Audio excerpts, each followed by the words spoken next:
Now, there's a lot of drama in this book, so let's get started with our hockey boys. So, this book is told through the eyes of Pacey Lawes, who is the goalie, and he's up in a cabin in Banff, Canada, which is gorgeous, by the way, if you've never been. And he's spending time with his four best friends Silas Taters, who is also called Potato by Winnie throughout the books, which is Yeah, pretty tater hilarious, tots. That's great. I right? loved that. I love that. Eli Hornsby, who I honestly, every time I read his last name, thought horny, which is also a good description of him.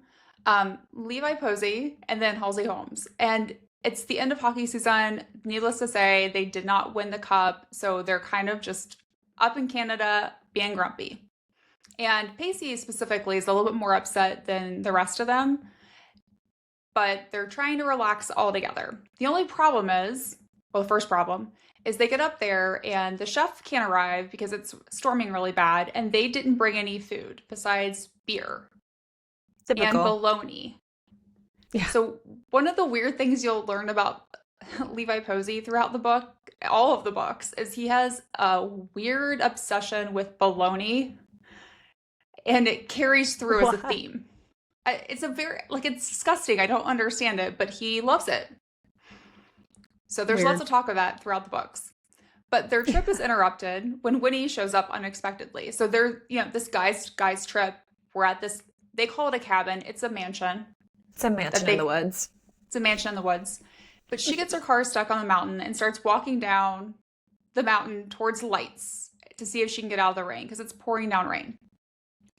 And so when she knocks on the door, Silas, who owns the house, thinks that she might be psycho because he's also like recovering from some personal drama with his ex-girlfriend that you'll learn more about in book 3 if you read it. But Eli, who is weirdly the level-headed one of the group, is like lets her come in. And it turns out like she has no idea who any of these players are. She doesn't know anything about hockey. She doesn't know who the agitators are. They're saying maybe you're psycho, and she's saying maybe you're psycho. It's kind of funny, and it makes more sense when you meet Catherine later, who one of her best friends, who has convinced her that everyone is going to kidnap and murder her at some point, or basically anyone. And then we get this kind of like interesting situation where Pacey obviously is like instantly kind of attracted to her, but he's like, she looks really familiar, but he can't figure out from where. And so when I first read this, I was like, did he sleep with her and like doesn't remember it?